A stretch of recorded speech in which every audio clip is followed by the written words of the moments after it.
Si les parece, damos comienzo a esta mesa de este ya último día de vueltas de mesas, ya casi que la previa de su cierre.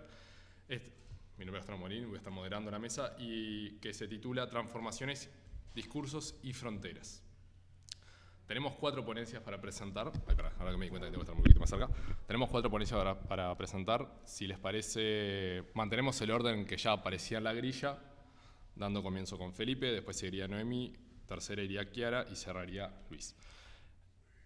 Como más o menos para establecer un orden del tema de los tiempos, hacemos 15 minutos. Yo tengo un montón de papelitos acá que les va a ir marcando el tiempo, a mí y a ustedes. Entonces, cuando se esté acercando a estos minutos, les aviso. Y bueno, en tu caso, Felipe, te grito desde acá que te va quedando tanto tiempo. ¿Está? Entonces, bueno, si les parece, comenzamos con la ponencia de Felipe. Felipe me pasó una bibliografía muy interesante, de la cual me encanta compartirla. Felipe es la suma de lo que no es. No es escritor, pero escribió un libro y medio. No es guionista, pero guioneó algún que otro podcast.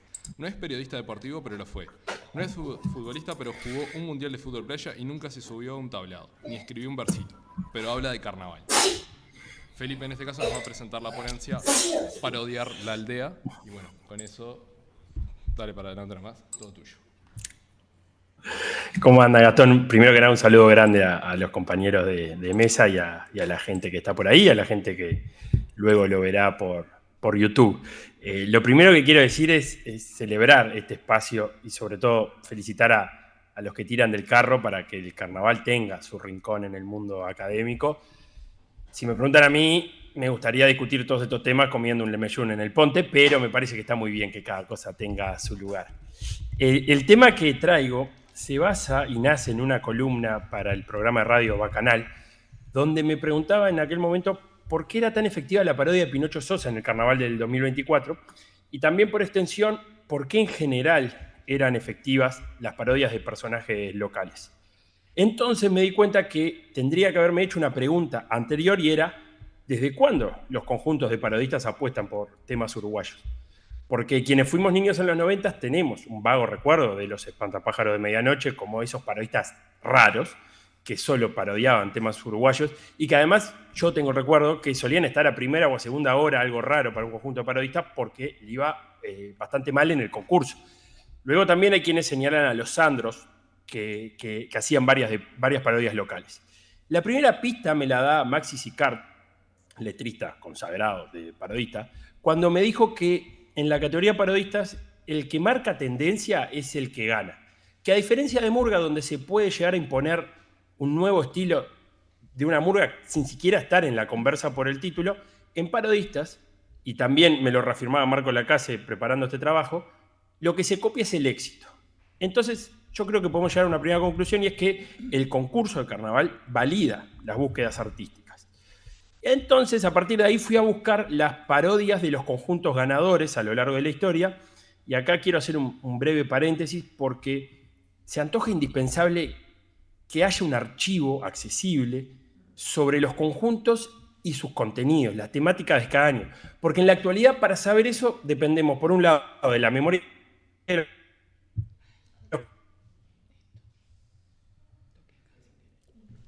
Felipe, te estás cortando un poco. Carnavaleros que ejercitan todo el año, eso es verdad, que ese fue mi caso, que gracias Felipe, a mi viejo, 1973 a la fecha, sí, ahí te escucho. ¿Nos perdimos? ¿Vas a repetir un poquito las últimas 3-4 líneas de lo que venías diciendo? Porque justo se trabó. Dale. Ahí va, la necesidad de un archivo a partir de ahí. Ahí. Estamos.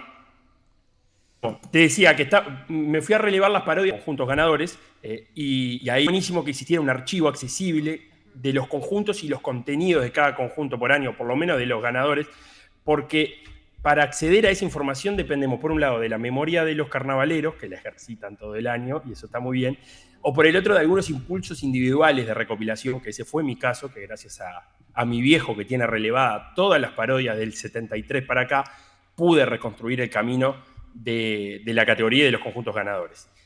Identifiqué 3 etapas en esta búsqueda de los parodistas. La primera, la inicial, es el tándem Valentinos Nazarenos, que lo ponemos juntos porque es un mismo grupo artístico respaldado por la familia Villalba. Esta primera parte iría del 96 al 2002, que eran tiempos de escasez de oferta, digamos, en cuanto a parodias de contenido local. Para tener, a modo de ejemplo, en el 2002, de las 15 parodias que se presentaron en ese carnaval, solamente 2 eran de personajes uruguayos. Valentinos Nazarenos establecen un camino de éxito porque en el año 96 ganan haciendo Gardel, en el 98 con Obdulio Varela salen segundo, y ya como nazarenos en el 2000 vuelven a salir segundo con Florencio Sánchez, y al año siguiente hacen Juan Manuel Blanes, salen terceros, y en el 2002 ganan haciendo El Loro Collazo. Y además, una cosa más, en los años que no hicieron parodias uruguayas, como en el 97 y el 99, sí hicieron Evita y Salvador Allende, personajes, digamos, de la región. La segunda etapa de esta difusión de las parodias uruguayas la marco y la protagonizan Cíngaros entre el año 2003 y 2011. ¿Por qué? Porque cuando en el 2003 Pinocho va a buscar al gallego Vidal para que le escriba, nunca Cíngaros había hecho una parodia local en los 4 carnavales que llevaba de vida. En 2003 hacen Los Enganches con Viven, en 2004 hacen Zabala y Aparicio Sarabia, 2 parodias uruguayas, y en el 2005, aunque no estaba el gallego Vidal, el camino ya estaba hecho, vienen los hermanos Cardoso y escriben Citarrosa. Y en el 2006, cuando vuelve el gallego, hacen Leguizamo. Con esos antecedentes inmediatos, en 2008, el que llega a escribir para Cíngaros es Leo Preciosi, que había sido el letrista de Nazarenos a principios del siglo, que había hecho ya parodias uruguayas como Selmaro, las que ya mencionamos, Florencio Sánchez o El Loro Collazo, y con Leo Preciosi en las letras meten un tetracampeonato los Cíngaros todos los años con parodias uruguayas, e incluso en el 2008 es la primera vez que un conjunto de parodistas gana con todo su espectáculo exclusivamente de temática local. Porque, como decíamos, en el 2004 hacen Zabala y Aparicio Sarabia, pero los enganches eran con Il Postino. Este tetracampeonato de Cíngaros, yo creo que parece haber sido el momento de afirmación de las parodias uruguayas, porque si tenemos en cuenta del año 2013 en adelante, hay solamente un conjunto de parodistas que gana sin haber hecho parodia local, que fueron Los Muchachos en 2016. Entonces, la tercera etapa podría quedar definida del 2012 en adelante, que se da una popularización de las parodias locales, y que no es casualidad también que sean los años donde empiezan a salir los Aristófanes, que vienen a renovar además las temáticas porque ofrecen parodias locales que no son biográficas. Y como decíamos, en el 2002, 2 de las 15 parodias habían sido uruguayas. En el Carnaval 2024, 6 de las 9 fueron parodias uruguayas. Y ahí es que me pregunto, ¿cuáles son los beneficios de contar historias locales? Y acá me gusta pensar una hipotética escena donde Bertolt Brecht y Aristóteles se encuentran en el Pedregullo comiendo un franquecito, y entonces Brecht diga que para alcanzar el placer artístico es necesario tomar parte de la producción, asociar nuestra propia experiencia a la del artista u oponernos a esta, decía Brecht. Y yo agrego que es más directo que asociar nuestra propia experiencia con temas que nos son cotidianos. Y capaz que Aristóteles podría comentarle la idea de catarsis, que es eso de redimir nuestras propias bajas pasiones al verlas proyectadas en los personajes de la obra y al permitirle ver el castigo merecido e inevitable de estas, pero obviamente como espectador sin experimentar dicho castigo. Y claro, yo digo, es mucho más fácil para el público carnavalero proyectarse en el Vintenuría, en la parodia de Pinocho, que es un empleado municipal que trabaja de cuidador en el zoológico y es abonado al Teatro Verano. Es más fácil identificarse con el Vintenuría que con Rasputín, un monje de la Siberia rusa que llega a la corte del zar como asesor. Porque lo que dice Aristóteles, lo que nos lleva a la catarsis como espectadores es el temor y la compasión, y tememos y nos compadecemos con mayor intensidad ante algo que es posible que nos suceda. A esta charla comiendo fraquecito se podría sumar Paidós, que tiene pinta de haber sido comentarista de Carnaval del Futuro, y decirles que el espectador es sumergido en el acontecimiento teatral, porque tiene la impresión de ser confrontado con acciones semejantes a la de su propia experiencia y recibe de alguna manera la ficción mezclada con esta impresión de interpelación directa, y hay pocas mediaciones, dice Paidós, entre la obra y su mundo. Y no hay nada que esté menos mediado que un abrazo entre Pinocho Sosa haciendo de Pae Vilaró y el propio Pae Vilaró en la platea. Tengamos en cuenta además que una parodia dura alrededor de 20 minutos, entonces la identificación del público debe ser inmediata para lograr una mejor recepción, una mejor comunicación, y en eso creo yo que las historias tienen una ventaja, las historias locales tienen una ventaja ante las extranjeras. Creo que podría ser interesante para futuros trabajos el preguntarse el porqué de la apuesta de los parodistas por historias locales, porque más allá del concurso que habíamos hablado, que valida búsquedas, conversando también para este trabajo con Leo Preciosi, me comentó una idea que tiene él que a mí me resulta muy interesante, y es que los parodistas desarrollaron parodias uruguayas como un mecanismo de salvación, me dijo Leo Preciosi, de que había que salvar la popularidad de los conjuntos porque veían que empezaban a perder pie ante el fenómeno de Murga Joven y sus temáticas y necesitaban una renovación de temas. También es verdad que los encargados de textos de estos tiempos tienen mucho que ver con elegir las temáticas uruguayas. Preciosi, el Gallego Vidal, Carlos Viana, el Fede Pereira, el Hueso Ibarzábal, todos tienen experiencia en el teatro y todos marcaban que hay un mayor involucramiento de ellos en la creación artística cuando se cuentan historias locales que muchas veces no tienen una obra de referencia, no hay una película, no hay una serie, no hay una biografía escrita de los personajes que se están parodiando. Pero vamos a ponernos discutidores porque esto es carnaval. ¿Estamos, me pregunto yo, ante una parodia en el caso de las parodias locales? Spoiler alert, yo pienso que la mayoría de las veces no. La primera clave que creo que tenemos que despejar es que una cosa es la categoría parodistas y otra cosa es una parodia. Dicho de otra manera, los parodistas en el carnaval no se limitan solamente a parodiar. Con esto no quiero abrir un juicio de valor al respecto, ¿sí? Dale. Así ha sido la evolución de la categoría. Y en los 5 minutos finales quiero traer a Gustavo Remedi, que en su trabajo sobre Terraja, el espectáculo de los muchachos, él habla que lo carnavalesco y la parodia no se reducen ni limitan a lo humorístico y que puede adquirir otros tonos. Y también quiero traer a la discusión a Gabriela Rivera Rodríguez, que parándose en el concepto de Milita Alfaro de descarnavalización, lo aplica al parodismo y habla de desparodización. Y dice Rivera Rodríguez, cosa que me pareció interesantísimo, que es la sensibilidad del público uruguayo y las normas de la sociedad actual impiden que todos los temas sean objeto de parodias. Y concluye que esta afirmación desemboca, pues, en una nueva concepción del carnaval cuya locura transitoria resulta cada vez más lejana. Y voy a dejar una punta de madeja para cinchar, que es, ¿no serán que las parodias locales, tal cual se están presentando, no estarán expresando una especie de nacionalismo uruguayo y que nos estamos tomando demasiado en serio? Yo creo que de vez en cuando se abre una rendija por donde pasa la parodia, así abiertamente, como por ejemplo el 2018 cuando Cíngaros hace Artigas. Si lo comparamos al año 96, que Momo Sapien hace Artigas y que Rubino recordaba que le habían advertido que no se podía meter con el padre de la patria, el 96, el mismo año que Cuarteto de Nos hace la canción El día que Artigas se emborrachó y se lleva una denuncia del Ministerio de Cultura del momento por difamar al prócer nacional, la parodia de Artigas de Cíngaros, el Artigas de Pachela, era un Artigas parodiado, al contrario de el Artigas del Negro Romero, que era más bien una imitación. Esto es otra cosa, para otra ponencia, esos Héctor Salados, los Chovis, fueron para mí los mejores parodistas del siglo XXI con todas sus historias.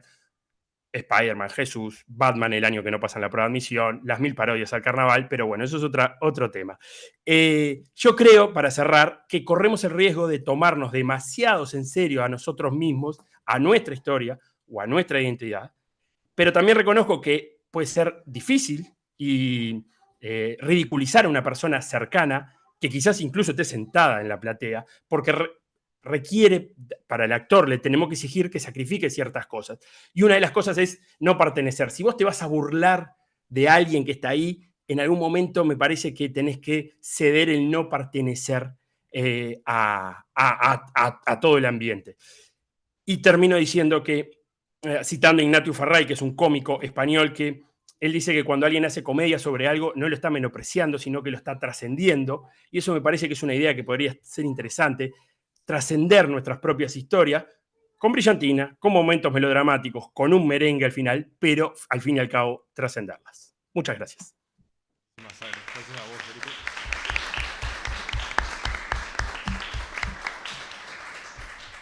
¿Cómo, perdón? No, muchas gracias. Tuviste bárbaro. Gracias a usted. Espectacular. Sí, ahí va, sí. La gente aplaudió bastante también.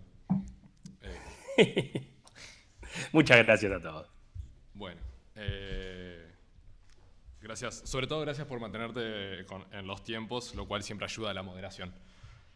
Así que en este proceso seguimos con la siguiente ponencia, que es la ponencia de Noemí. Ya les presento. Noemí Alem González es profesora... Gómez, perdón, Mayor. Profesora de Educación Física egresada de ISEF, actriz y directora teatral egresada de EMAD, coreógrafa de carnaval y teatro, miembro de AGADU, jurado de los premios Víctor Soliño de temas inéditos de carnaval en el concurso oficial, maestranda de Teoría e Historia del Teatro de la Facultad de Humanidades y Ciencias de la Educación, y va a estar presentando su ponencia que se llama De cabarets, varietés y troupes, a la revista de carnaval. Muchas gracias. Cuando quieras. Muy bien. A ver si se puede agrandar la imagen. Ahí está. Y ahí va el micro. Bueno, buenas tardes a todos. Muchas gracias por estar acá.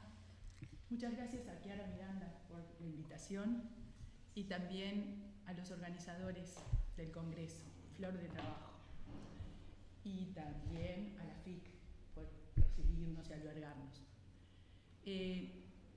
Esta ponencia que voy a presentar aquí es una investigación más extensa que forma parte del trabajo final del curso de Teatralidades de Carnaval a cargo de Gustavo Remedi en la Facultad de Humanidades, en la Maestría de Teoría e Historia del Teatro. Focalicé el género revistas de carnaval en Montevideo para ese trabajo, buscando articular el diálogo entre los elementos semióticos de la relación espectáculo-espectadores con el espacio social y material que configura ese hecho de cultura. ¿Qué características y tensiones aparecen al analizarlo? Bueno, en aquel momento, hace unos años cuando lo hice, mis primeras observaciones tuvieron que ver con la experiencia de la revista Tabú en el concurso oficial de agrupaciones carnavalescas 2017. Foto 2, por favor. Para hablar de los orígenes, diré que bucear en las fuentes de esta actividad artística me permitió abordar la complejidad de todas las transformaciones que fue recibiendo el género. El reglamento vigente orienta una idea de su constitución, cito: debe constituir una expresión artística integral de libre creación, priorizar la alegría, música y baile, armonizará coreografías, vestimenta, orquestaciones, canciones y parlamentos con marcada alegría en una sucesión de cuadros enlazados. Estos alternarán lo artístico con lo divertido dentro de un clima alegre y colorido, así como una fina técnica revisteril. Esto se mantiene hasta el reglamento de este año 2024 inclusive. Debo decir que no encontré detalles de qué define la Intendencia como fina técnica revisteril. Así que vamos a ver qué tradición alimentó esa configuración. ¿Qué influencias hubo de la Argentina para la constitución de la revista de carnaval como tal? Los cafés concert a fines del siglo XIX fueron pequeños cafés con despacho a la calle y bares de tango con cancionistas de coplas españolas. Amenizaban público nativo y extranjero, mayormente de gran contingente de inmigrantes europeos, y fueron fuentes de distracción y de trabajo. Muchos asociados a la prostitución legal se transformaron en cafés y confiterías con escenarios y espacios para bailar. Las mujeres trabajaban como acompañantes, bailaban con los clientes, pertenecían también a orquestas de señoritas, se exhibían en los escenarios como cupletistas o cantantes. También el circo aportó al nacimiento del género. Según el payaso Pepino, José Podestá, en sus memorias, Medio siglo de farándula de 1930, cito: en la calle Libertad y Tucumán, con el nombre de Circo General Lavalle, debutamos el 1 de enero de 1898. El 27 del mismo mes estrenamos Ensalada Criolla, revista en un prólogo, un acto y 4 cuadros. Tuvo gran éxito y se representó cientos de veces. Fue la primera revista que, nacida en el circo, conquistó muchísimos teatros. Fin de la cita. La investigadora argentina María de los Ángeles Sanz cita al periodista y crítico Jacobo del Diego, sosteniendo que las fuentes de la revista como género están, cito, en el promiscuo café-concert, las féeries, el varieté, el music hall y la comedia musical. Que fue llegando desde España. Otra foto, por favor. Ahí está. Los programas de mano de los espectáculos en Montevideo, Buenos Aires, Paysandú, Salto, Rosario y otras ciudades, perdón, la pelusa, atestiguan presencia del género chico español. Incluía revistas cómico-líricas, que eran compendios escenificados de noticias y comentarios sobre acontecimientos sociales y políticos, el sainete lírico, las zarzuelas chicas, el juguete cómico, y desde otras capitales europeas se recibió la influencia de lo que cité antes, las féeries, que eran un género teatral nacido de los ballets de corte del Renacimiento y de las comédies-ballet del siglo XIX, inspiradas esas en el folclore, la mitología, con personajes sobrenaturales. Las fées eran las hadas, y con criaturas imaginarias, y se empleaban grandes maquinarias y complejos vestuarios y maquillajes. ¿Qué pasó en Uruguay? La conjunción de canto, danza y actuación aparece en la historia de diversos géneros: la ópera, las óperas bufas, las operetas que llegaban a Montevideo y Buenos Aires. Bienvenida, es un honor. Por favor, desde antes de la inauguración del Teatro Solís en 1856, influyendo notoriamente en las artes escénicas rioplatenses. Las investigaciones de Marita Fornaro y Marta Salom en el Departamento de Musicología de la Escuela de Música de UDELAR, su libro, perdón, a ver si no me acuerdo de memoria, lo tengo por acá, bueno, no importa. Es de 2006 el libro de Marita Fornaro y Salom. Cito, ellas dicen: lo operático como influencia de la revista, concepto que supone utilización de elementos estéticos de la ópera, en muchos casos la búsqueda de integración de artes. Esta se da en la zarzuela y sus géneros relacionados, como la revista, el vodevil, el music hall, el teatro musical español y su importante presencia en el medio local y su influencia en los géneros rioplatenses. Otra foto, por favor. Ahí está. Estas son las Folies Bergère, la revista francesa en París, en el Teatro Solís. Refiriéndose a artes integradas, también mencionan la influencia del sainete criollo y de las troupes de estudiantes universitarios, convertidas luego en las famosas troupes de carnaval. Otra foto, por favor. Ahí tenemos a la troupe ateniense, que eran conjuntos corales masculinos integrados por estudiantes universitarios, que fuera del contexto carnavalesco se presentaban en espectáculos teatrales, como cuenta Coriuna Aroñán en 2007. El periodista Enrique Filgueiras, uruguayo, en su artículo de 2007, La revista como heredera de las revistas europeas, explica el surgimiento de la revista de carnaval. Cito: a principios de los años 30, las troupes se habían transformado en las vedettes del carnaval y rivalizaban en talento y opulencia. Las posibilidades económicas impedían a un importante número de carnavaleros competir con posibilidades de éxito en esa tan difícil categoría. Respetando los lineamientos de las troupes, aunque con un número más reducido de componentes, surgió la categoría revistas, que tuvo diferentes rótulos, dice él, según los años. Revistas y conjuntos originales se denominó la modalidad que rigió desde 1934. Fuente de significaciones de los rubros revisteriles. Desde una perspectiva epistemológica, los signos observados tanto en la producción textual, en el movimiento y en el ritmo, como en la relación con él y los públicos, iluminan la búsqueda de sentidos. La música, foto por favor. Los músicos de Tabú explican que, cito, en materia musical en revista no hay nada prohibido, se trabaja según lo requieran la danza y el texto actoral. Se emplea mucho el género latino, merengue, salsa, agregando pop, rock, tango, algo de folclore. Fin de cita. Para ellos importa la tónica que da la música tropical por lo estimulante que es para el público.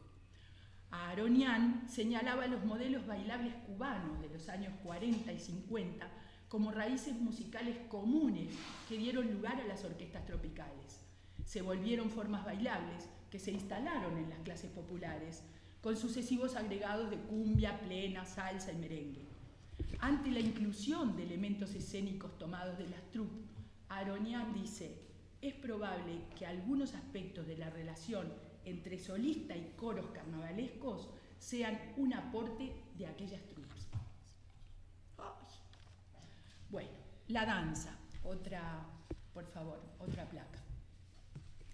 La categoría revistas recibe la mayor puntuación en el rubro coreografía y bailes.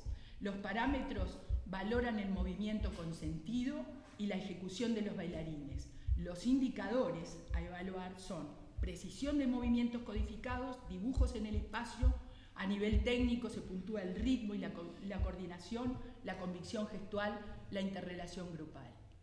La revista de carnaval exhibe en escena parejas de baile de hombre y mujer con roles tradicionales característicos, pero que se han ido ampliando esos roles, de tanto los bailarines varones como de las mujeres.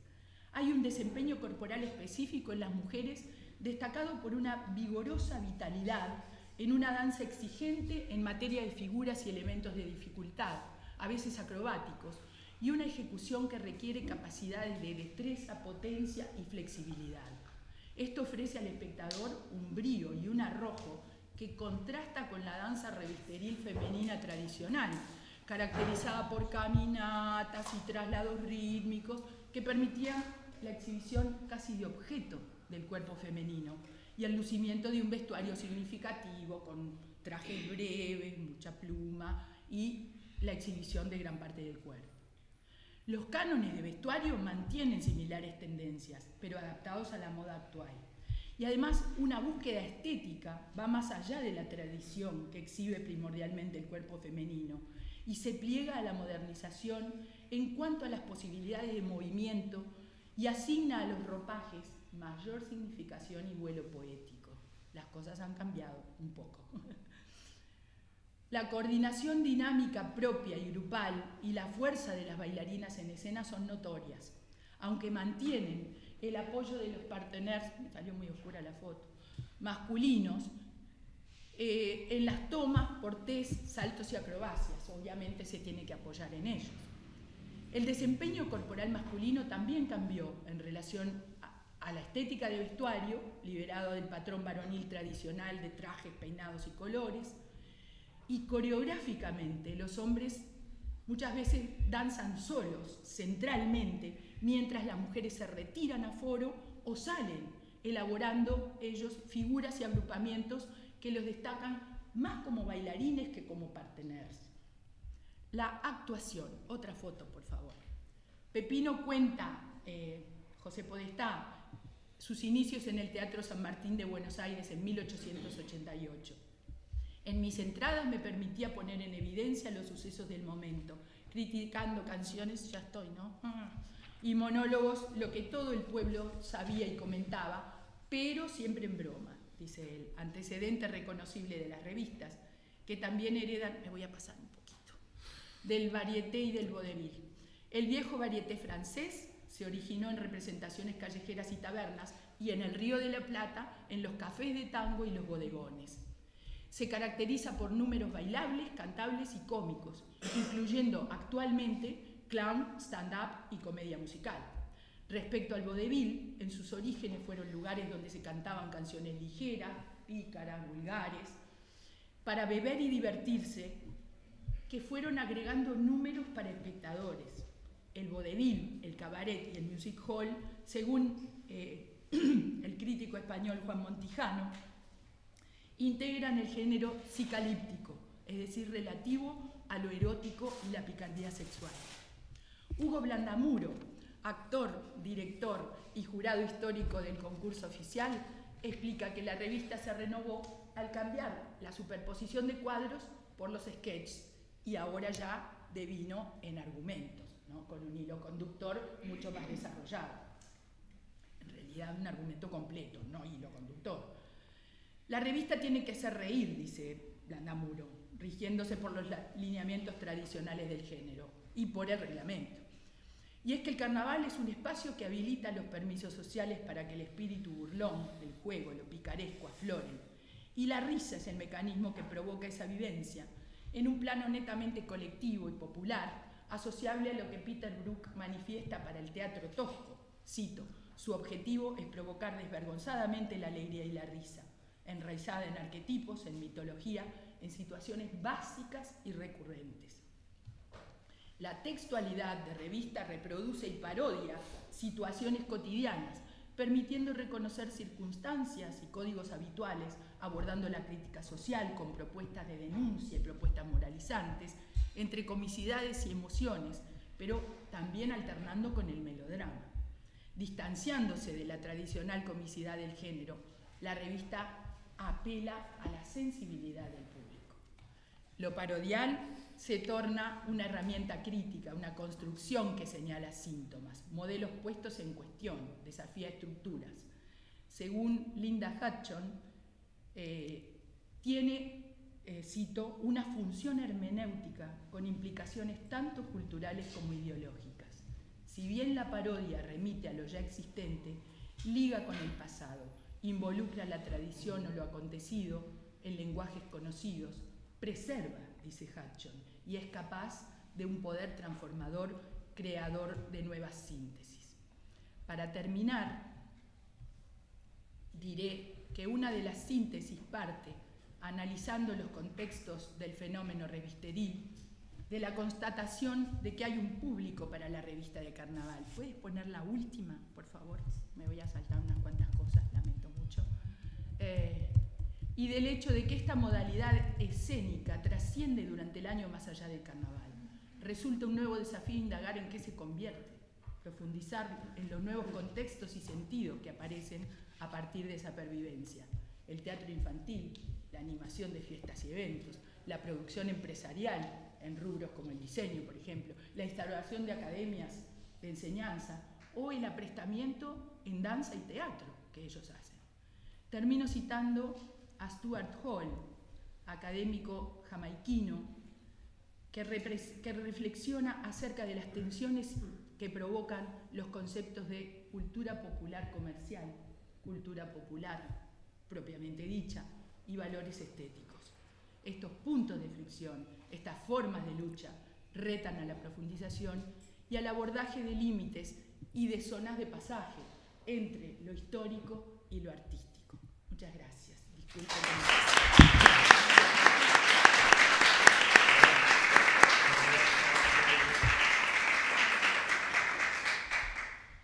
Bueno, muchas gracias, Noemí. Me encantaría agradecerte por el tiempo, pero no lo puedo hacer. No. Me encantaría, pero no. Mil perdones. No, así que te queda una marquita. ¿Paso de acá mi presentación o de allá?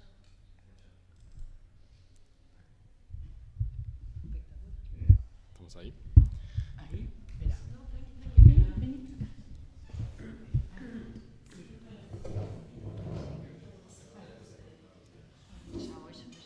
Sí, sí. Bueno, ¿estás?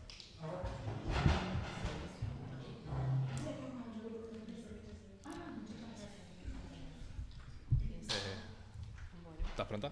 Sí, cuando tú digas. Bien. Me voy a hacer parada. Bueno, sí. No, sí, tranqui, no te preocupes. Me escucho como en un Sí, eco. estamos escuchando acá el sonido en la tele de... A ver. A ver, hola. ¿Probando? Hola.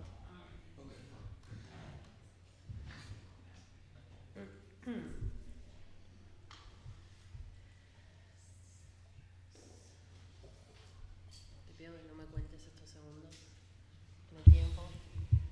No, yo que no. ¿Ahora sí? Bien, parece que sí. Bueno, seguimos entonces con la tercera ponencia de este bloque, que la autora es Chiara Miranda. Chiara Miranda es licenciada en Comunicación y está terminando su maestría en Ciencias Humanas, Teoría e Historia del Teatro, con la tesis Burlesco y Jocoso, con matices dramáticos, el humor en el parodismo montevideano. Es docente de la Facultad de Información y Comunicación y está actualmente coordinando la cátedra UNESCO en Carnaval y Patrimonio, y si me permiten decir, me parece la gran estrella de este congreso. No sé quién es Mirta Alfaro acá, pero me parece que ella es la gran estrella.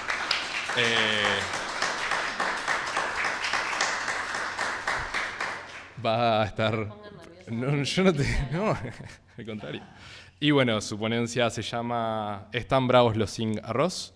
Fronteras entre géneros carnavalescos. Chiara, todo tuyo. Bueno, muchas gracias. Gracias por venir y a mis compañeros de mesa.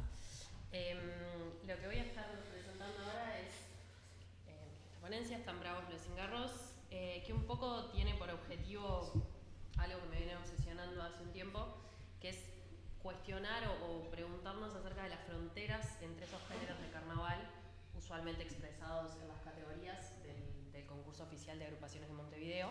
Yo arranqué a pensar en carnaval muy centrada en la murga. Como bueno, al principio era la murga, después me fui como para el parodismo y un poco en ese proceso sentí como la necesidad de hacerme algunas preguntas acerca de qué es una murga, qué es un conjunto de parodistas, qué es una revista. Y bueno, y me pasó que en un ensayo de la murga joven sin arroz empecé a pensar, esbozar algunas respuestas. Entonces, bueno, para empezar a forma de marco, voy a dar algunas cosas por sobreentendidas porque estamos en un congreso de carnaval, pero sí me gustaría hablar de que el carnaval que conocemos más de cerca, el carnaval montevideano de hoy, está teatralizado. Tenemos gente que... perdón. Bueno, estamos con algunas dificultades técnicas. No pasa nada, yo sigo y ustedes me creen que está ahí en la pantalla lo que venía. Tenemos un carnaval teatralizado donde hay gente arriba de un escenario que hace algo artístico y gente que está abajo mirando y aplaudiendo. Y yo quería traer como un par de citas de Milita Alfaro acá presente, que espero que no se me ofenda por el recorte que hice, pero cuando Milita habla del proceso del disciplinamiento del carnaval, del que también hablaba Ran, y de cómo se va transformando nuestro carnaval bárbaro en un carnaval heroico y civilizado a fines del siglo XIX, como algunas cosas que ella dice que a mí me quedaron resonando, es como una idea de, bueno, clasificar, organizar, jerarquizar, establecer categorías, dividir en zonas, delimitar fronteras, con un lugar para cada cosa y cada cosa en su lugar. Y a mí esa idea me pareció como muy potente para entender cómo es que después van surgiendo estas cosas de las categorías carnavalescas y los géneros carnavalescos tan delimitados. En particular ahora quiero comentar un poquito sobre la murga y el parodismo porque son los dos géneros que yo encuentro acá que juegan dentro de la murga joven sin arroz. Pero bueno, podríamos hablar de muchos más. La murga surge, voy a hacer un mini repaso, pero fines de los 1800, principios de los 1900. La primera vez que se habla de género murga como en un concurso de carnaval es en 1911, ¿no? que participa esta categoría.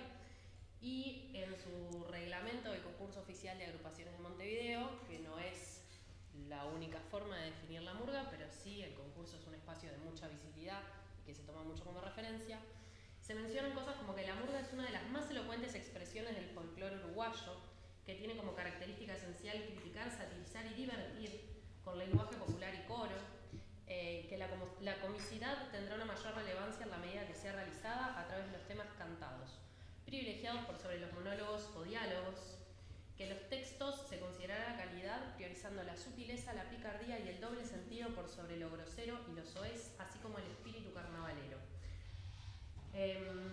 Y que esta categoría, por naturaleza, deberá ser la mayor exponente del cotidiano vivir de los uruguayos. Por tal motivo, sus textos deberán abordar en alguna medida nuestra propia realidad, nuestra idiosincrasia y los hechos acaecidos durante el año como reflejo fiel de nuestra identidad.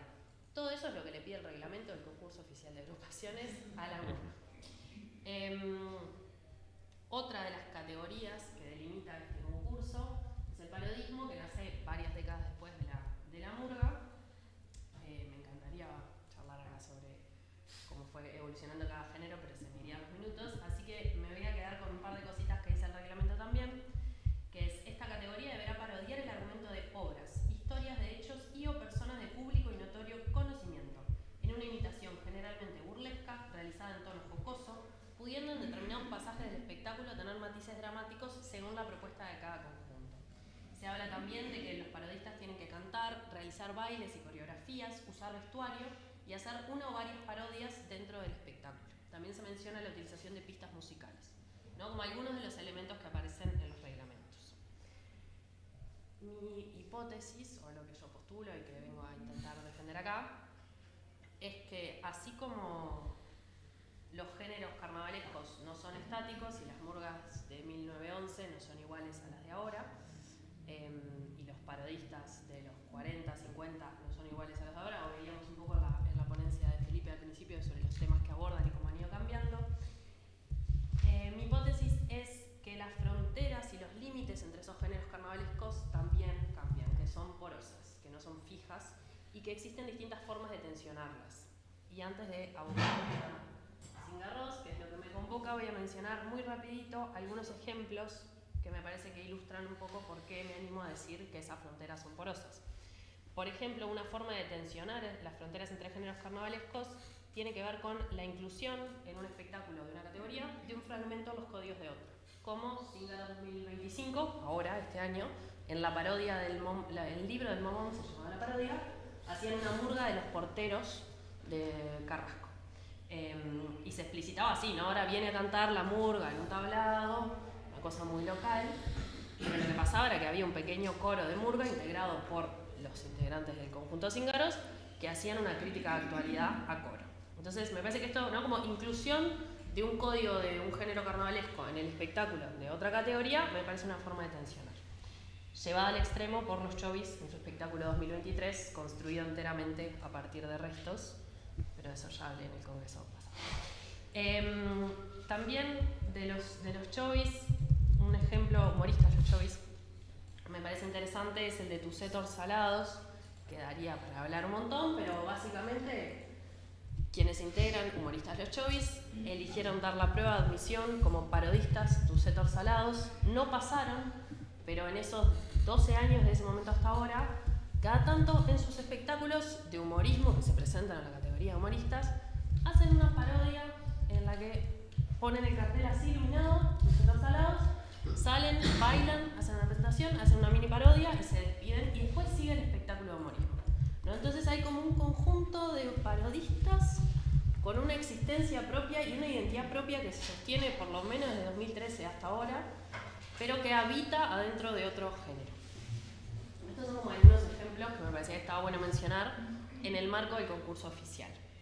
El carnaval es mucho más que el concurso oficial y tenemos, por ejemplo, el encuentro de Murga Joven, que ocurre entre septiembre y diciembre de cada año, en el cual su reglamento establece que convoca a grupos artísticos que eligen la herramienta estética del género murga como vehículo expresivo.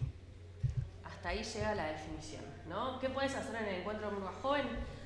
Medio que lo que quieras mientras tengas la cantidad correcta de integrantes y elijas la herramienta estética del género murga, que andás a ver qué significa, herramienta estética del género murga, como vehículo para expresarte. Y ahí aparece, por ejemplo, parodistas Madisons, de quien no tenemos una foto, y si falta archivo de concurso oficial, imagínense la cantidad de archivo que falta de Murga Joven.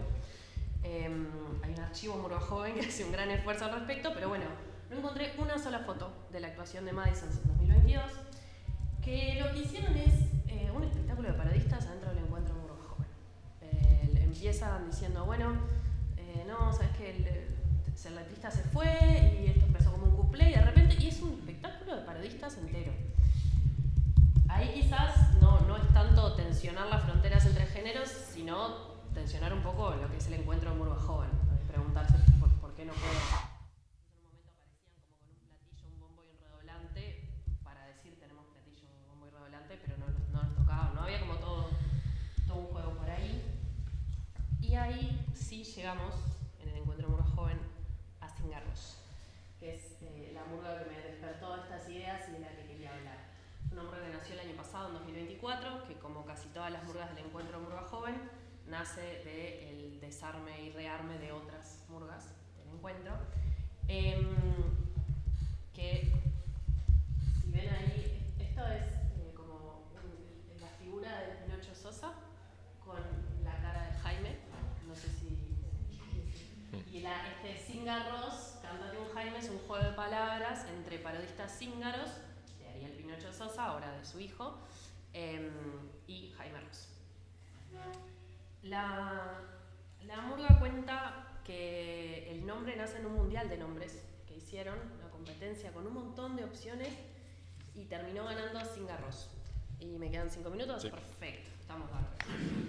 Y bueno, y dicen que ahí empezó el chiste de los parodistas, ¿no? Que una vez, cuando ya empezó, el colectivo ya existía y cuando ganó el nombre Cíngaros, que venía de otro colectivo anterior que lo había descartado y no sé qué, una cosa medio...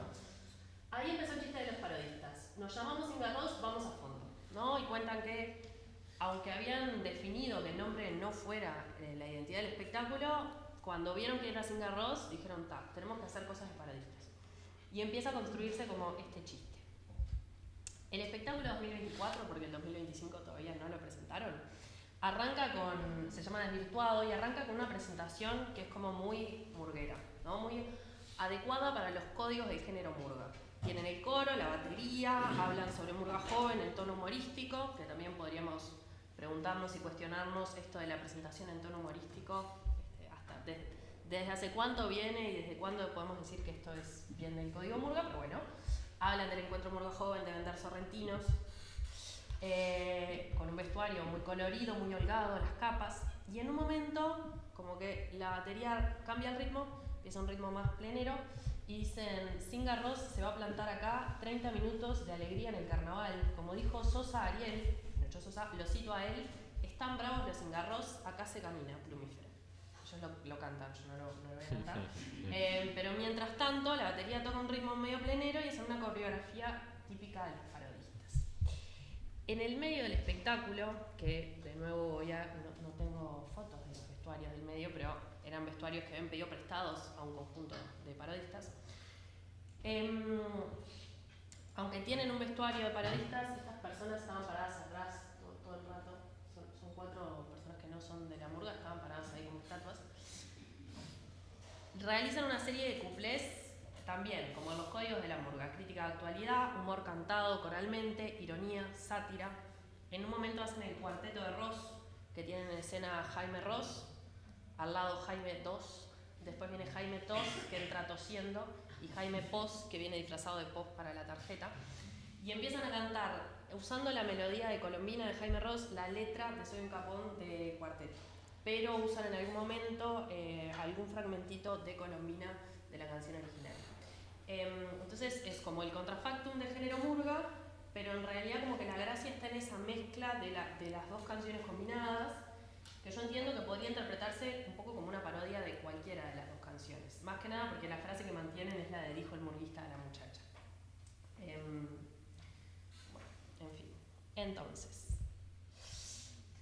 perdón, una partecita importante. En la canción final, en un momento sale a escena una cantante sola, empieza a cantar en voz muy dulce y pide que manden la pista 2, y ahí el público empieza a aplaudir desenfrenadamente. Creo que es ahí que tiran los papelitos y empiezan a hacer una coreografía típica de los códigos del parodismo. Sí, perfecto, se me fue el tiempo, pido perdón, prometo terminar a tiempo. Donde se ríen un poco de cómo son las canciones finales de murga y cómo deberían ser. Momentos más tranquilos, sin chistes ni vestigios de humor, con reflexión, un embole. canta la murga mientras hace una coreo toda estructurada cual parodistas. Es lo que yo digo que podemos pensarlo como una parodia de la canción final de Murga, o un poco también una parodia de los códigos del parodismo que ponen en escena para cantar esa canción final. Los testimonios de las personas que integran Cingarroz, no me voy a detener en esto, pero básicamente hablan de historias muy marcadas por la murga en la infancia, no así por el parodismo. Dicen que en realidad no es que sean súper fanáticos de los Cingarroz o del parodismo, sino más bien como que se copan con el chiste. Hablo como con un poco intimidada por la presencia de murguistas de Cingarroz acá, pero bueno, que hay una cosa como de llevar el chiste a fondo. Y ¿no? Como que toda esta estética, toda esta utilización de los códigos de parodismo no tiene tanto que ver con ser fanáticos de Cingarroz o de otros conjuntos de parodistas, sino más bien como bueno, un chiste que empieza a profundizarse y que nunca tiene fin. Nunca tiene fin hasta tal punto de que en la presentación de este año por lo menos también vuelven a usar una melodía de parodistas. La referencia sigue, no es algo solo de 2024. Entonces, ¿desafían o no las fronteras entre géneros? Yo entiendo que el espectáculo 2024 despliega todos los elementos característicos de la murga, como género, crítica, humor, sátira, predominancia del coro y batería, pero también otros del parodismo. Parodian elementos de la murga como género y utilizan los códigos de género parodismo como el vehículo para hacer esta parodia. A la vez, la forma en la que usan los códigos del parodismo durante el espectáculo medio que parece una parodia del parodismo, una cita desviada de su contexto según lo que diría Hartung. Incluso esta inclusión del público que lleva banderas, que lleva cosas, es algo como mucho más típico del parodismo que de la murga. Cingarroz, ahí los ven con sus conjuntos deportivos a los cíngaros. Yo entiendo que realiza una parodia del parodismo y de la murga en un tono, en tanto género carnavalesco. Y nos lleva a preguntarnos qué es el parodismo, qué es la murga. Y quería traer a Bastín, que dice que el carnaval celebra el cambio mismo, el propio proceso de transformación y no el objeto del cambio. Por decirlo de alguna manera, el carnaval es funcional y no sustancial. No absolutiza nada, sino que proclama la alegre relatividad de todo, cual parece no ir muy en consonancia con nuestros reglamentos del concurso oficial de agrupaciones. Yo creo que el espectáculo de Cingarroz juega con las fronteras entre géneros, ¿sí? Son una murga, pero parodian y usan los códigos del parodismo para parodiar a la murga y a la vez un poco para reírse del parodismo. Y además creo que nos permite visualizar qué frágiles y qué porosas pueden ser esas fronteras en un acto de carnavalesca provocación. Gracias.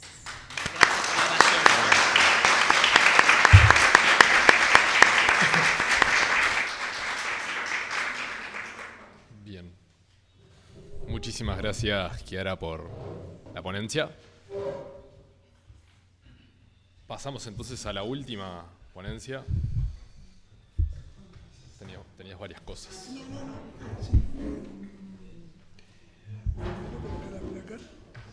Te iban a poner, te la iban a... primero Está. y luego vamos a pasar un fragmento de la murga. ¿Cuál era? ¿Era esta?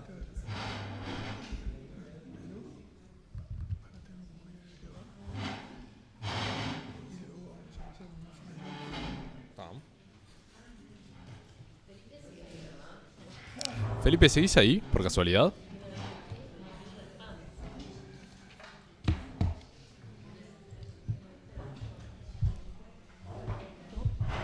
Oh.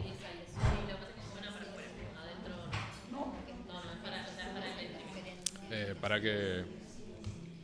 Me parece que... O sea, no es que no esté Iván, nosotros no es que no esté Felipe. Nosotros no estamos... Ah, sí. Perfecto. Listo. Sí. Queríamos saber si... Tengo preguntas. Si estaba... Sí, se te escucha bárbaro. Te escuchamos bárbaro, Felipe. Capaz que... A ver, ahí. Eso después vamos a hacer. Pará. Esto lo que tenía que hacer era acá, ¿no? Sí. Perfecto. Bien. Te presento entonces, antes que nada. Y después vamos a escuchar un poquito de... Arrancamos con el tema. Sí. Bueno, lo dejamos medio ahí latente entonces para... Ahí está. Porque si arrancábamos con eso. Dale.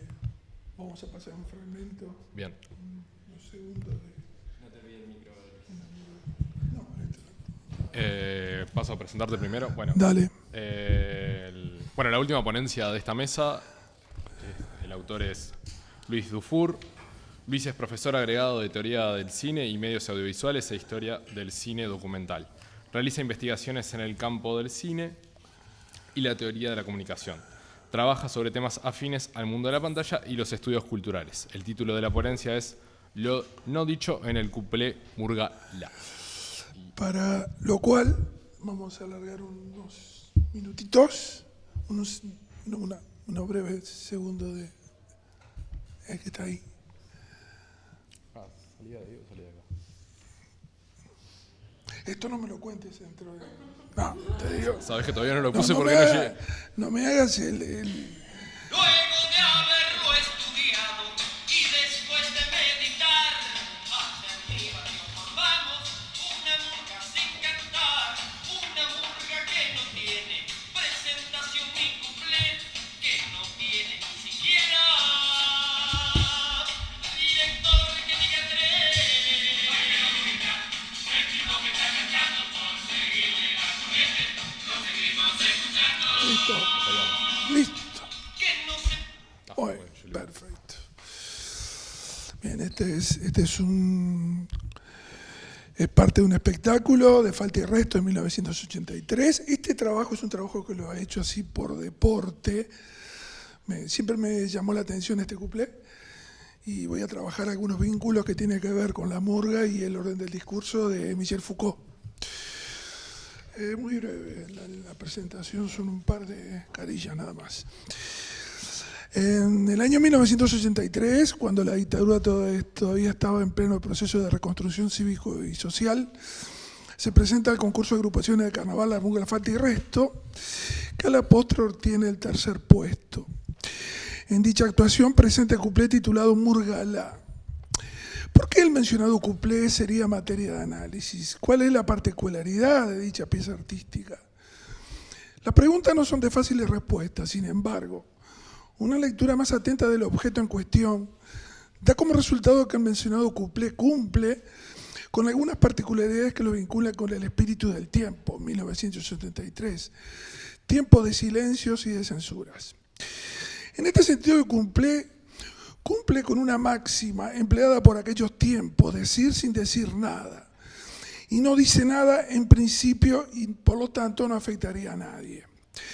Claro está que decir sin decir nada implica que no hay una referencia, por lo tanto se activa el universo de que da como resultado un connotador que juega un papel relevante en la comunicación con el otro, ya que siempre está en juego un otro que por incluir no lo dicho, incluye todo lo dicho también.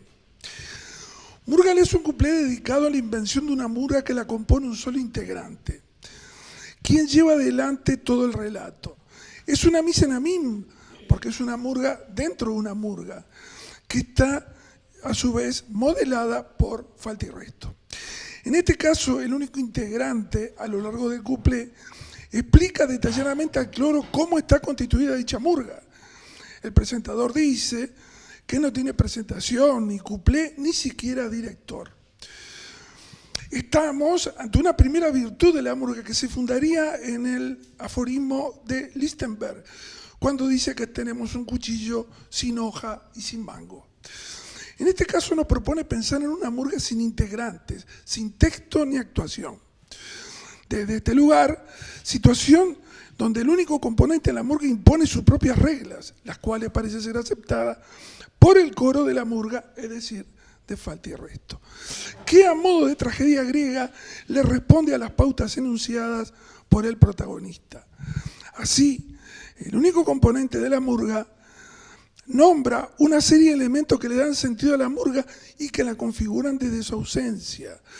Se podría decir que es una no murga, a tal punto que tampoco tiene nombre. Nos reunimos una tarde para poner un buen nombre, dice la murga, y le pusimos La.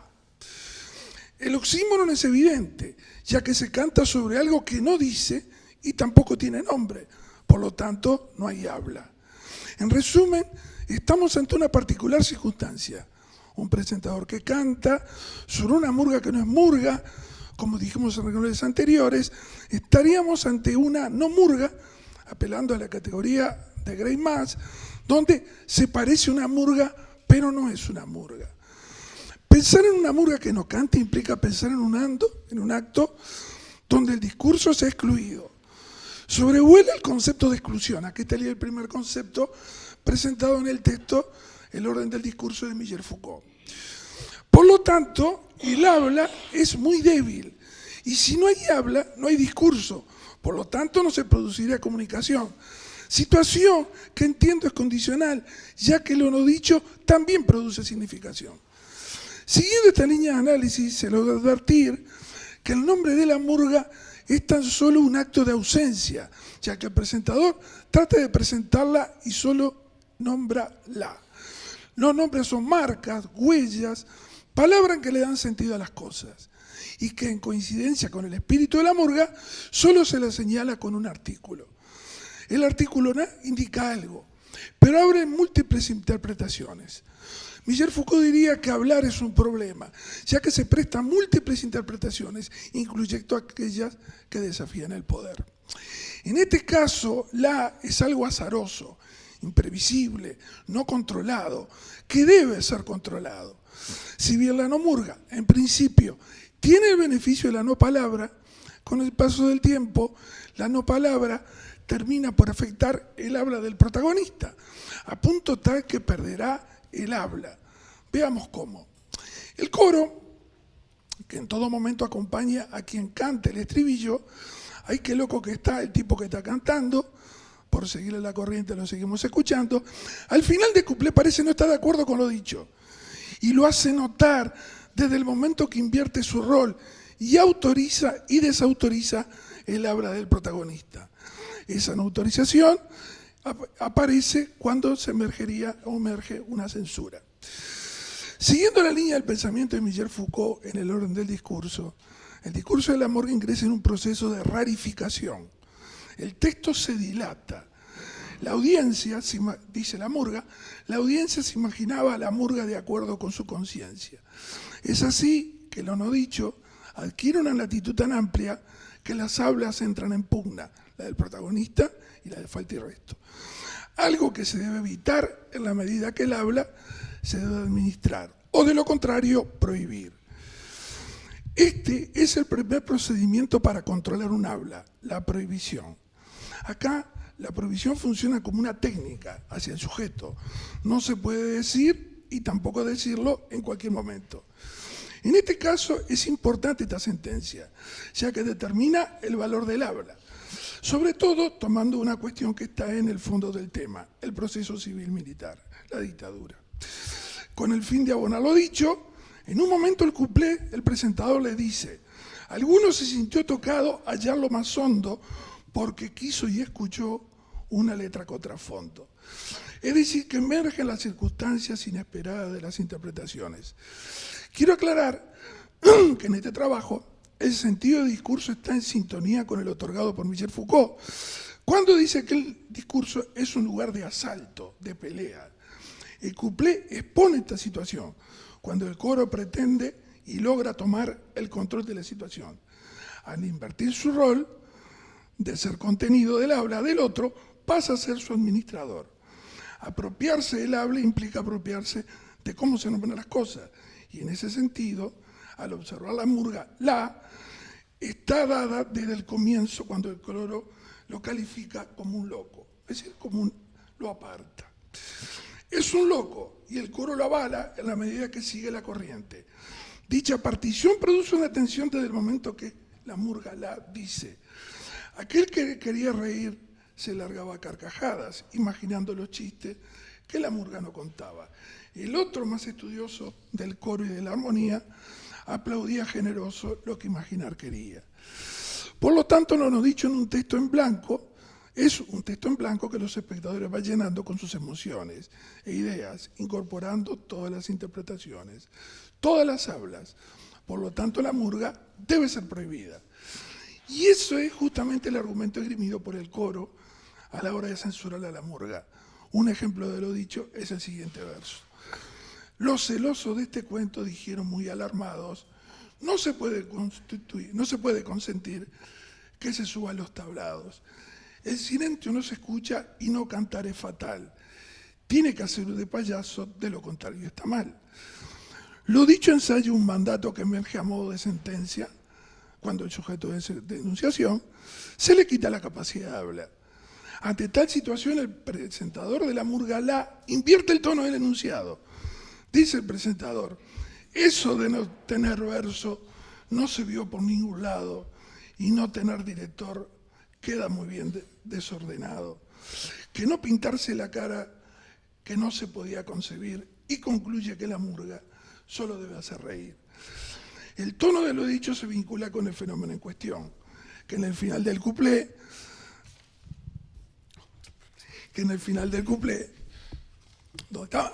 termina por diluir definitivamente la murga, triunfando la estrategia del silenciamiento, de la exclusión, de la domesticación y, por consiguiente, diría Foucault, de la voluntad de verdad, que es promovida por el coro, que termina por afectar a la murga como hemos señalado, la silencia, y al silenciarla termina por excluirla.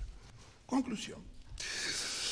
Para finalizar y a modo de conclusión, digo que he trabajado el cuplé de la murga como un discurso que se presenta como vacío, ingenuo, simple, pero que con el decorrer del tiempo termina configurando un elemento complejo, ya que lo no dicho incluye todas las palabras, también incluye a las palabras prohibidas. Es decir, que lo no dicho pasa a ser un problema. Siempre hay que decir algo, y eso está valorado o sancionado de acuerdo a las reglas que tengan los sistemas. En especial el de exclusión, que es quien admite lo no dicho. Está claro que lo no dicho no es lo admitido. En el cuplé se produce una tensión que termina con el arrebato del poder, es decir, de la palabra que desde el comienzo estaba con el protagonista de la murga. Ahora, el coro es quien se apropia de la palabra en el orden del discurso. La acción demuestra que no decir es un problema y que puede ser motivo de trastocamiento del orden establecido. Para ello, a veces hay que censurar hasta los silencios, lo que termina siendo una tarea casi obsesiva. Murga intenta ir en contra de lo hegemónico, pero en su fugaz fuga interpela los sistemas de control, en especial al poder y en particular al poder de la palabra. Muchas gracias.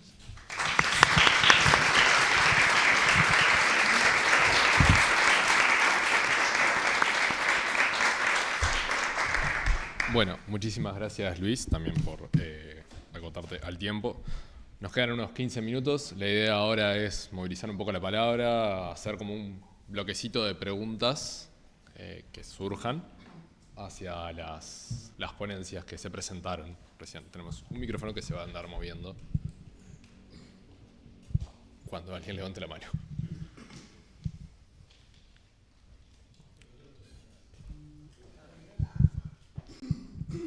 Bueno, felicitarlos por las ponencias, digo, realmente muy interesantes, digo, las 4 que se realizaron el día de hoy y que tienden, digo, a abrir la cabeza, digo, hacia nuevas fronteras de cómo pensar el carnaval o cómo pensar el hecho comunicativo del carnaval.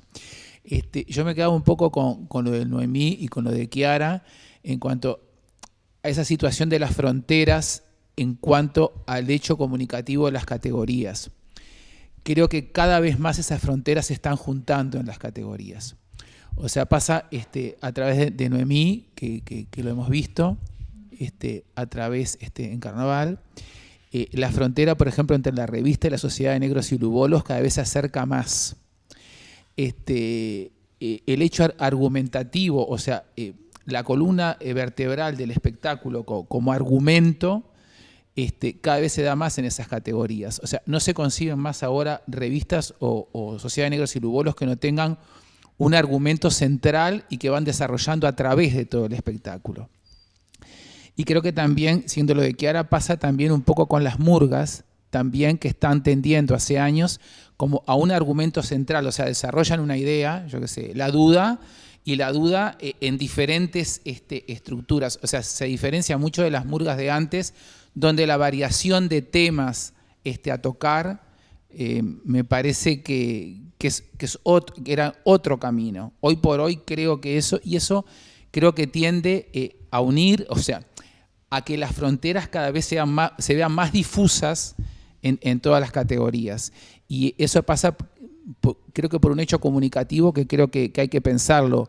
¿Qué necesita la sociedad o nosotros como público de recepción y por qué sucede por qué sucede ese tipo de situaciones que las fronteras de las categorías cada vez se juntan más y utilizan elementos permanentemente de otras. Y eso es el hecho argumentativo que ahora se da prácticamente en todas las categorías que antes, por ejemplo, acá está Milita, digo que es una eminencia en eso, digo, antes las murgas tocaban diferentes temas de la actualidad, separadas y no tanto desarrollaban un argumento. ¿tá? Era un poco eso, hacer una reflexión sobre eso, que es interesante, ¿no? Del punto de vista comunicativo, de cómo lo ve el público o qué necesita el público. ¿tá? Bueno, muy bien.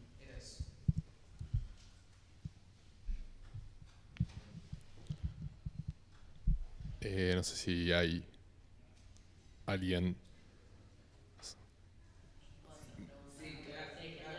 Dale, y después yo tengo como un par.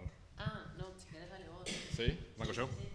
Bueno, en principio, bueno, muchísimas gracias a las 4 personas que están en la mesa por sus ponencias. Me parecieron todas muy buenas desde cada uno de sus lugares. Y creo que también como parte de la moderación me implica pensar un poco, seguir en diálogo con con sus ponencias y como plantear como algunas cositas que por lo menos me parecieron interesantes, al menos como para discutir, ponerlas en palabras y ver cómo emergen, ¿no? Sobre lo que trajo un poco Felipe, me parece muy interesante primero la forma de presentarlo. Nunca está mal visto como llevarla así en ese diálogo. Y me llevaste como a pensar, primero trajiste una cuestión, si parece que hay en la actualidad hubiese como una suerte de nacionalismo uruguayo que no podemos reírnos o parodiar, en este caso como vos colocaste, a figuras tan representativas ¿no? Trajiste la cuestión de Artigas como ese elemento de que generó mucha complicación. Y ahí un poco lo que me acordaba de un texto que es de John Docker. John Docker, no sé si... En realidad no sé dónde tengo que ver si te estoy viendo. Me cuesta, siento que estoy hablando como algo, que en realidad te estoy queriendo hablar a vos, pero no te veo en este momento. A John Docker, que en un libro que se llama Postmodernismo y Cultura Popular, plantea que la propia cultura popular, si podemos entender que esto que está sucediendo acá es del orden de la cultura popular, es sobre todo peligrosa y tiene como un desafío. Yo te estoy escuchando. Yo tengo que pedir que si puedo escuchar por Zoom. ¿Qué?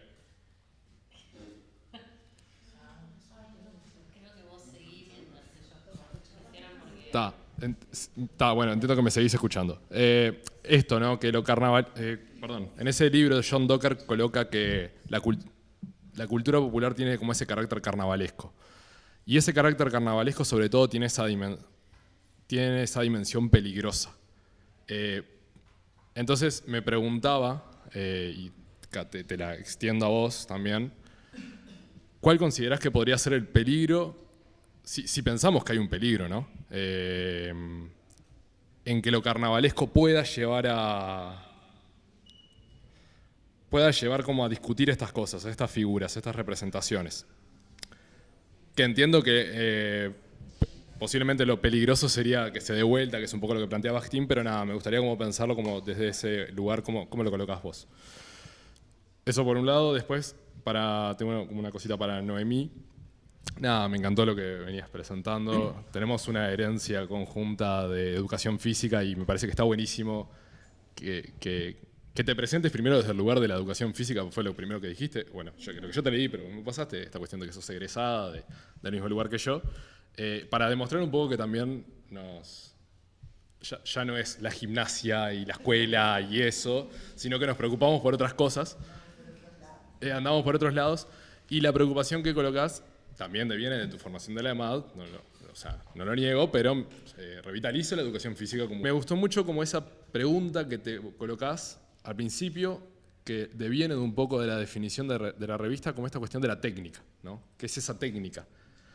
Que de ahí siento que viene como esa herencia de la educación física, preguntarse por esa dimensión corporal. Entonces, nada, te quería preguntar estrictamente, son como dos cosas. La primera es, ¿cómo venías pensando esta cuestión de la técnica? Sobre todo, o sea, ¿qué más o menos estás intuyendo que termina sucediendo con esa técnica? Porque también la técnica es una cosa que sucede siempre, siempre tenemos una dimensión, siempre hay un saber hacer ante todas las cosas. Si vos vas identificando como en este proceso, si hay un saber hacer que se está moviendo o no, ¿qué implica pensar la técnica del orden de lo popular?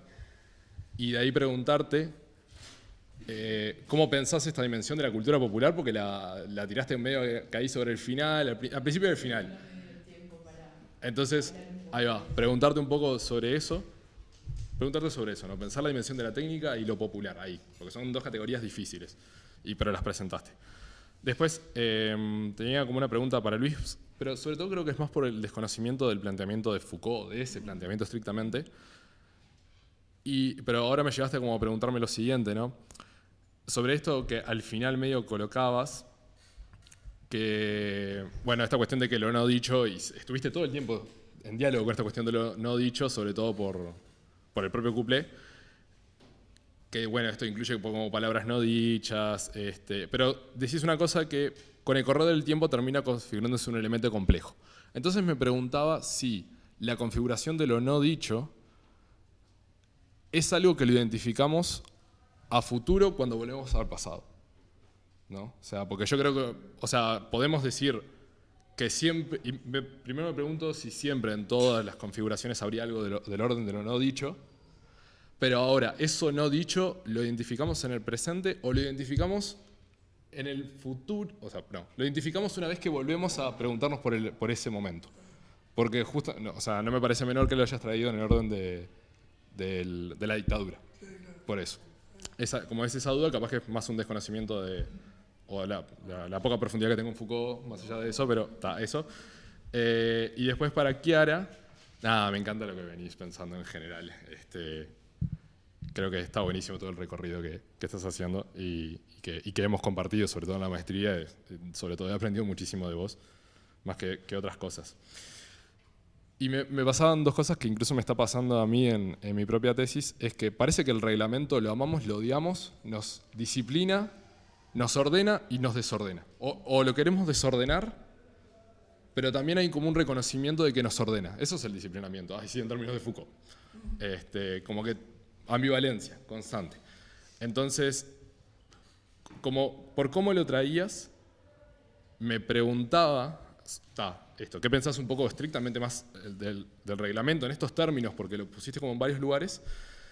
Y después me preguntaba, que capaz que entre vos y Felipe también me pueden como generar una respuesta más o menos, no sé, capaz que, bueno, nada, la tiro a la mesa y si lo puede dialogarse. Me preguntaba si las categorías no terminan siendo en última instancia, como se presentan en el reglamento y que eventualmente lo tenemos en el concurso oficial, no son simplemente categorías arbitrarias. Si podría pensarse que son categorías arbitrarias, porque me parece que ahora cuando presentaste esto de un Unzinga-Ross, puso en tensión las fronteras. Y ya de hecho ya se estaban poniendo en tensión esas fronteras y constantemente están poniéndose en tensión. Entonces, como en estos pasajes y que si en algún momento entendemos al carnaval, o vos colocaste a Bakhtin como ese lugar de, bueno, hay que romper, entonces las categorías en última instancia, por lo menos para pensar el concurso oficial, ¿no son unas categorías arbitrarias que se decidieron en un momento, por más de que haya una historicidad, o se está dando esa historicidad? ¿No habría como una posibilidad de ruptura, de pensarla así? ¿Cómo lo ves eso? Bueno. Capaz que, no sé si alguien más quería preguntar algo, perdón. Agarré el micrófono y lo solté. Ah, bueno, no. Estuve 10 minutos preguntando. Estuve 10 minutos preguntando. Sí, mal yo, perdón ahí. Aparte creo que vos tenías una pregunta para Felipe, entonces... Sí, ahí va, si quieren, engancho mi pregunta para Felipe con la respuesta y ya paso la palabra. Me quedo como con muchas ideas dando vuelta en la cabeza. Algo, por ejemplo, que no llegué a comentar es que en el humorismo como género, hasta hace 1 o 2 años, se prohibía en el reglamento la parodia, ¿no? Como que era, no podés tomar algo real, vos tenés que crear humor con nuevas situaciones. Y en 2025 o en 2024 eso se flexibilizó y ahora el reglamento dice como no podés parodiar demasiado. No son esas las palabras, pero en esto no como que yo me concentré en parodismo y murga, pero en realidad yo tenía una pregunta para Felipe de hace un rato que él decía que tomaba las ideas de Rivero, que para mí es un antecedente re interesante, pero con el que me gusta pelearme en muchas cosas que dice. Porque ella dice que no todo, hay cosas que no se pueden parodiar o hay cosas de las que no se pueden reír. Y vos hablabas del ridículo. Y yo me pregunto si es necesario el ridículo para la parodia, ¿no? Y ahí creo que hay como toda una discusión teórica sobre si esa distancia entre lo parodiado y la parodia tiene que estar mediada necesariamente por una oposición o simplemente puede ser recontextualizar algo desde un lugar, ¿no? Yo me pasaba la tesis de preguntarme, ¿es posible una parodia homenaje? La parodia del Pinocho Sosa, que es claramente un homenaje. ¿Se puede pensar como parodia también? Y en realidad yo creo que sí, porque justo en ese caso es una parodia que lo muestra quizás uno de los momentos más graciosos, que además es cantado en esto de, ¿no? Es cuando le canta a los otros conjuntos y muestra a esta figura del Pinocho Sosa como una persona como muy peleadora, que se había peleado con todo el mundo, digamos, como que eso sus matices menos amables se ponen en escena también. Y también me pregunto acerca de qué pasa con las historias que no son de temas locales, ¿no? Que no son de acá, pero son locales. Y pienso en Los Muchachos, si no me equivoco, 2022, cuando hacían los Juegos del Hambre, que hacían una sola parodia en todo el espectáculo, y en realidad era de una historia de la trilogía de los Juegos del Hambre, pero estaban todo el tiempo trayendo la mesa de... ¿Cómo se llamaba cuando estaba el COVID y salían los ministros a anunciar cosas? Del GAC, ¿no? Como en realidad el hilo conductor era los Juegos del Hambre, pero si yo pienso en esa parodia la veo mucho más local y mucho más cercana que capaz que algunas otras. Entonces me pregunto si también no está bueno como darle un doble clic y pensar si no hay algunas que no son de temas locales, pero están tan cargadas de referencias a lo local que quizás cabría incluirlas en esa categoría también. Y me quedé pensando también en esto que traía Luis de lo no dicho, y en esta obsesión que tengo últimamente con el humor. Hay mucho en el humor del carnavalesco de lo no dicho, ¿no? Como que hay mucha cosa que se sustenta sobre conocer cosas de la situación actual del carnaval, de las tradiciones del carnaval y de lo que se supone que son. Entonces me parece como muy potente y muy interesante esta cuestión. Y no tengo una respuesta para lo que me preguntaste, Gastón. Sí, quizás mi opinión, o sea, me parece que es algo para charlar y debatir. Creo que se fueron conformando las categorías de acuerdo a un contexto que fue como marcando ciertas cosas. Capaz que la pregunta para hacernos ahora es, ¿siguen siendo válidas las que tenemos? Y también, para pensar ese debate, en un carnaval con tanto alcance, donde las cosas quedan filmadas y subidas y donde hay como... No, me pregunto si eso no está... Y bueno, vos trabajás la televisación, pero si eso no puede estar jugando quizás, si la circulación de los espectáculos de carnaval no puede tener no puede llegar a estar jugando en esto de que nos sigamos manteniendo las mismas 5 categorías que hace unas cuantas décadas, cuando quizás no tienen tanto sentido. Yo hoy me pregunto genuinamente, no sé si tiene tanto sentido, por ejemplo, la distinción entre humorismo y parodismo. No lo sé, no estoy diciendo que tengan que dejar de existir ni mucho menos, pero me parece que han habido cercanías y que quizás no nos cuestionamos si eso tiene que pasar o no. Pero bueno, por ahí mis preguntas y cuestiones, no sé. ¿Quién quiere?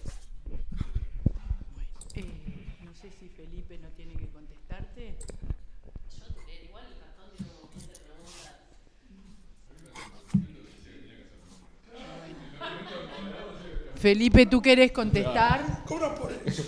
A ver, si me dan paso, trato de hacer un repaso por varias de las cosas que se dijeron por ahí. Dale, sí. Dale, Felipe. Bien, lo primero que me planteabas vos sobre los peligros de la cultura popular, de John Docker, y sobre todo eso de banalizar quizás alguna historia compleja, yo creo que ahí lo que habría que ponerse a pensar son las expectativas con las que uno va a ver una parodia o lo que le puede exigir a un grupo parodista. Si un grupo parodistas me presenta un hecho complejo o una identidad compleja uruguaya de manera banal y sencilla, me parece que no está nada mal. No creo que sean los parodistas los que deban demostrar o reflejar arriba del escenario la complejidad o culparlos de que puede llegar a ser peligroso porque banalizan un hecho que tiene otras connotaciones. Eso por el lado de lo peligroso. Después, estaba escuchando a Kiara sobre el reglamento. El reglamento la suele correr de atrás. Los Chovis en el 2016 hicieron Jesús, en el 2016. Y era una parodia, no era una humorada. Era una parodia. Estaba espectacular. Que aplaudía a Pachela y se dormían todos. Y los Héctor Salado cuando hacían Spider-Man era una parodia. Delirante, pero era una parodia de Spider-Man. Entonces suele como correrla de atrás el reglamento. Yo estoy de acuerdo que la mayoría de humoristas tienen elementos paródicos adentro de sus espectáculos y que hay que replanteárselo, sobre todo en la categoría humorista que está atravesando una crisis de ideas de hace muchísimo tiempo, sobre todo de renovación de contenidos y de maneras de hacer humor. Pero bueno, eso capaz que hay que planteárselo a la propia DAESPU. Y sobre lo de la manera de parodiar, ahí me parece que donde hay que de afinar un poco el lápiz es si solamente los parodistas, como decía yo en la presentación, se dedican a parodiar. Yo creo que está bien que no sea todo el tiempo algo que sea el elemento paródico esté presente, pero entiendo que en la mayoría de las parodias locales los elementos paródicos van por al lado del protagonista principal. Incluso el ejemplo que vos traes del Pinocho, esa locura está planteada de manera muy amable. Podría haber sido mucho más feroz, si querés decir esa ironía y ese ataque. El ojalá que no puedas, cuando canta el ojalá que no puedas, queda planteado amablemente. Y muchas veces lo que ocurre es que el protagonista central casi que se le hace un homenaje, se lo trata muy bien, y los elementos paródicos van por los personajes secundarios o las tramas laterales y demás. Pero acá me quiero afirmar en eso. Entiendo perfectamente esa opción porque no es sencilla. Una de las cosas que no dije en la presentación, que es un concepto que a mí me gusta muchísimo, es el de los cómicos de la legua, que en la Edad Media se le permitía a los cómicos entrar a los pueblos a hacer su show, a burlarse, pero no se podían quedar a dormir ahí, se tenían que quedar a una legua de distancia, porque se entendía que si te ibas a burlar de todo eso no podías pertenecer, no podías quedarte ahí, porque le ibas a tomar el pelo a eso. Y lo que me sucede, sobre todo con los chovis que han tenido, y que vos que ahora los has estudiado mucho, han tenido un cambio bastante fuerte. Al comienzo eran outsider y se reían de todo el carnaval y de manera bastante heavy, porque eran outsider y eran considerados outsider. Y después lo fueron absorbiendo por distintas razones. Y ahora, bueno, uno no le puede pedir a los chovis de ahora que sean tan outsider como los chovis del comienzo. Y en parodismo me pasa eso. El parodismo busca pertenecer, busca ser parte del concurso, porque el concurso sobre todo lo penaliza mucho en la categoría parodista cuando quieren ir por otros lados. Entonces, entiendo que haya elementos que no sean paródicos en los parodistas. Me parece que la balanza está un poco corrida cuando se trata de las parodias locales porque se va directamente al homenaje y ni siquiera capaz que se intenta la palabra, o ni siquiera es la búsqueda, está por lo menos cuando uno ve los espectáculos reflejados, aunque no conoce el proceso artístico a fondo, en parodiar, en burlarse del protagonista. Bueno, respondiendo un poco a Gastón en cuanto a lo que tiene que ver con técnica y lo popular. Voy a tratar de ser breve. La técnica de la revista de carnaval tiene un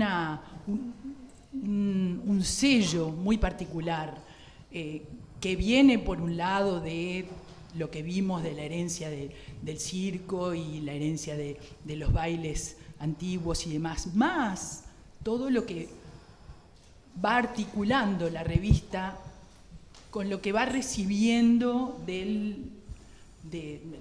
digamos, de la modernización. Entonces,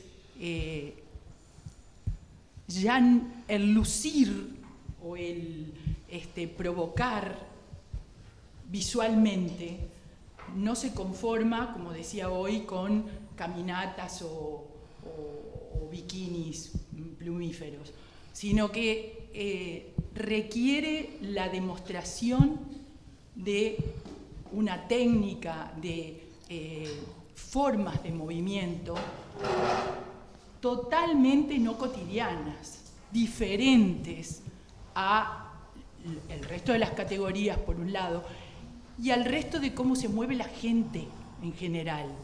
Cuando uno va a los tablados, a Manga o a Nuevo París o al Parque de los Fogones, uno ve cómo la gente mira a los bailarines de la revista, ¿no? Y recuerda un poco lo que decía Baitin de personajes de Dostoyevsky. Son héroes que muestran otra manera de ser, que son del barrio y que son gente que se reconoce porque en los tablados conversan los actores y los bailarines, meten mechas con respecto a la gente, pero que también son distintos porque trabajan durante meses, todo el año, vienen aprendiendo desde chiquitos y ejercitan y entrenan con una exigencia muy, muy importante para hacer cosas distintas, porque además el público también se ha acostumbrado a ver el cuerpo desde otros lados. Hay una penetración del bodybuilding, de la moda, de los nuevos elementos de la medicina, de los nuevos deportes, que hacen que las formas de bailar y de moverse y de estar en escena en la revista sean muy meticulosamente trabajadas para sorprender, para brillar en forma diferente. Eso por un lado. Y por otro lado también hay una cosa popular que tiene que ver con la técnica actoral, porque el texto de la revista tiene que ser un texto sencillo, ¿sí? Es cierto que insistí mucho en lo de hacer reír, aunque de repente las revistas no son tan cómicas como de pronto los humoristas, por ejemplo. Por eso que yo decía de que apelan también a lo sensible, a emocionar. Uno ve a veces a la gente que se le caen los lagrimones, ¿no? Y eso técnicamente tiene que ver con una herencia de ese varieté, del cabaret, de los capocómicos que tenían textos que tenían que provocar inmediatamente. No podían ser cosas demasiado elaboradas y demás, sino que, lo rápido, lo fugaz del mensaje tiene que captar, hacer reír o emocionar rapidito. Y eso es, de repente, simplemente un chasquear de los dedos. Y ahí los directores, de verdad, son muy exigentes técnicamente en ese sentido. Por otro lado, la revista, para terminar y no abundar, tiene una cosa popular en cuanto a que, por ejemplo, los componentes llegan a los tablados. Estoy hablando de un fenómeno distinto del teatro de verano, ¿no? Llegan a los tablados con las mochilas, vestidos de calle, con los championes, 3 o 4 plumas, se tienen que cambiar al costado del escenario donde casi no hay lugar, a veces se tapan para cambiarse de ropa, y se van igual. No los aplauden como a las murgas de pie, y se van igual que como llegaron. Y de alguna manera hay como un encontrarse con ese que brilló ahí arriba, pero que acá abajo es como yo. Entonces, por ahí uno de los académicos que consultaba decía, el componente de la revista se vuelve un otro propio, ¿no? Es diferente, pero también es como yo, con plumas, con brillos, con colores, hace cosas tan diferentes, pero después viene a comerse un chorizo conmigo, se saca fotos con mis hijos, ¿no? Y se vuelve ese héroe de una familia casual, como decía Baiti, ¿no? Ese sueño o héroe soñador, algo que es diferente, pero que sigue siendo de uno. Y me parece que ahí está esa dualidad, ¿no? Para terminar, me acuerdo que la coordinadora de Tabú decía, porque depende de los lugares, cómo resuena la revista. Ella decía, en Malvin, cuando nosotros llegamos, en el tablado de Malvin, la gente se va a comer chorizos. Pero cuando llegamos a Los Fogones, o llegamos a Manga, se muere la gente, viene corriendo, nos espera. Tenía por ahí una foto que no me dio el tiempo de mostrarles. Yo estaba con ellos, eran la 1:15 de la mañana cuando llegamos a uno de los tablados, que los asientos eran de tablones. Y la gente estaba esperando así porque venía la revista. Entonces, bueno, ahí eso contesta un poco esto que me preguntabas, ¿verdad? No, bien. ¿Acá funciona? Sí. No, con respecto a lo que decís de la reflexión sobre la murga, ¿no? Sobre Murgalá, es decir, siempre sobrevoló en el cuplé la no palabra como censura durante mucho tiempo, y fue un cuplé que causó cierta como sorpresa, ¿no? Es decir, cómo ese espacio era construido por algo que no se mostraba, ¿no? Que no se nombraba, ¿no? Yo pienso que hoy, mirado con el tiempo, sí responde a esas variables. Creo que es un buen cuplé que refleja realmente el estado de la cuestión. Me parece que además, en ese sentido, tanto Castro, creo que estaba Luis Arismendi y otra gente, tengo ahí la planilla de los muchachos que componían la murga en aquel momento, creo que estaban vinculados con esa tradición, porque de alguna manera Falta y Resto se presenta como una condición rupturista, ¿no? De hecho, los colores, ese rojo y negro, dice mucho más de lo que la murga es, ¿no? Y eso, y cuando, bueno, ahora que seguramente volverán al carnaval, se van a volver a ver las viejas banderas anarquistas, ¿no? Algo que parecería que están en los roperos guardadas como una condición maldita, que el anarquismo, que no se puede, digamos, configurar, ¿no? De ese lugar me parece que es una cosa interesante, ¿no? Como para ver, digo, me parece que más la perspectiva del tiempo lograr entender eso, ¿no? Y un tema interesante sobre el parodismo y el humorismo. Pero mira que de espectador, de espectador de mis épocas de juventud, cuando tenía novias que le gustaba ver a los Clapper y a los Gavis. ¿Y por qué íbamos a ver a los Clapper y a los Gavis? No por la parodia, por cómo bailaban.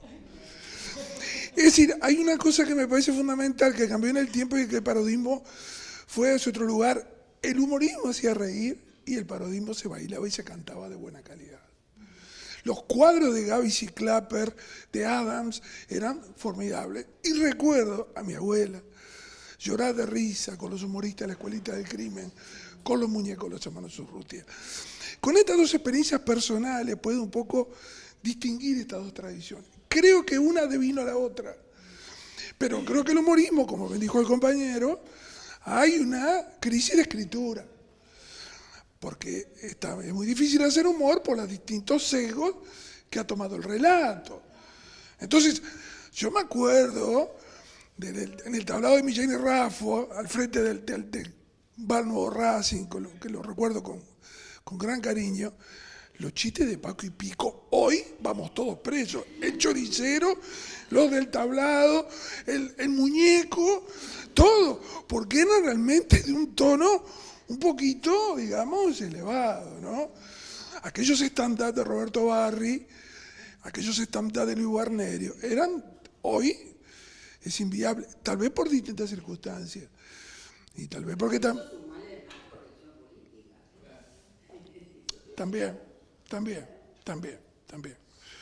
Que eso devino después.